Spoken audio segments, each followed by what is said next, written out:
Hey, my name's Tommy Woodard. I am the lead pastor at NewChurch, and I am also a Skit Guy. So one of the guys that works at Sound in Church was attending our church and got to know Andrew. Seemed like a pretty good guy. And so we start talking, and we're like any church. Like, there's always sound issues. There's always sound issues. There's always video issues. And we can never get enough volunteers. Like, that's church, right? And so in talking to Andrew, one day we're having lunch, and we start talking about what does his company do where he works. And it starts listing off these really great things. And as we talk, it was like, wait, so you can come in and evaluate our system. You're not trying to sell me anything. You're just going to come in and go from soup to nuts. You're going to like cover everything and look at it. And he's like, yeah. And I was like, yeah, we need that. The initial evaluation process was fascinating because you really don't know what to expect, right? And so in comes, small group of guys. They've all got their equipment. It was this beautiful thing of like, it was guys who knew what they were doing. Like, you could tell they knew the sound industry, but you also go, these are guys that have been in church. Like, every one of them, there was something that you went, I know that guy somehow. And it's just because they have a church background, but also a sound background. And so I'm watching them from a distance, and they just start testing things, like, starting at this microphone and going through this line, and where does this line plug into, and where does that go, and where does that go? Is there anything wrong here? And then you have a guy who has just an amazing ear, and he's listening to everything.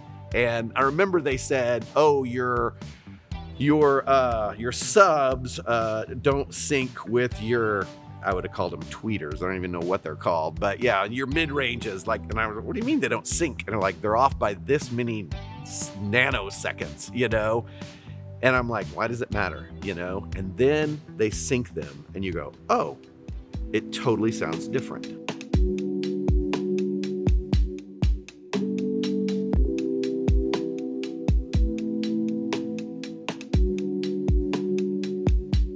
Okay, well, first of all, they said this is going to take 3 days, okay?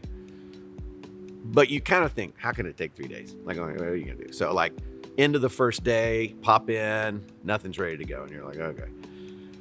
Second day, how's it going? Good. Nothing, though. You're still not hearing anything, And so you're kind of like, what are these guys doing, But then third day, like, all of a sudden you start hearing sound.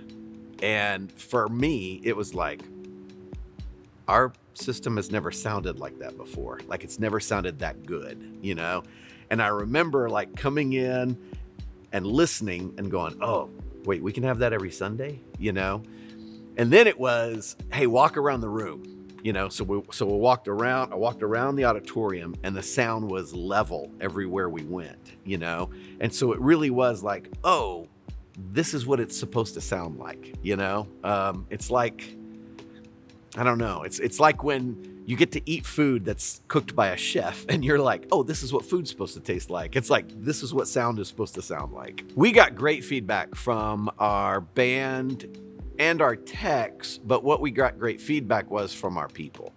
And so, the people on Sunday morning, they're like, oh, this sounds good. This is great. And there's something, what's crazy, and this was explained to me, but it's like when things are out of sync, you don't know, but you just know something's not right. And then when it is in sync and it's balanced and it's what it's supposed to be, you just relax. And in church, the reason that matters is because we want our people to relax so that they can worship God and not be having something itching in the back of their brain going, this doesn't sound right, And so that was the big difference for us. I think we're the average church, and that is there's rarely enough money at the end of the month, You're just barely getting by, So when we stop and look and go, gosh, if we have to get a new soundboard, it's going to be this much. If we have to get new speakers, it's this much. If we add a new amp, it's this much. And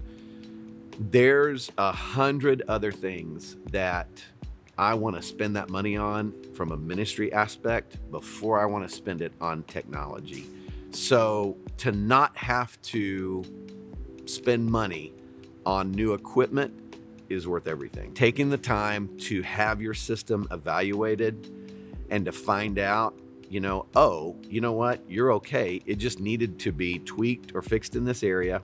Or maybe even if you did find, oh, it's just this, Otherwise, what I'm going to do is I'm going to go, oh, we need a new board. So I'm going to spend money on a board. That didn't fix it. Maybe it's an amp. So then I'm buying an amp, and I'm just wasting money. To spend money to have it all evaluated is being responsible with the tithes and offerings that people give you.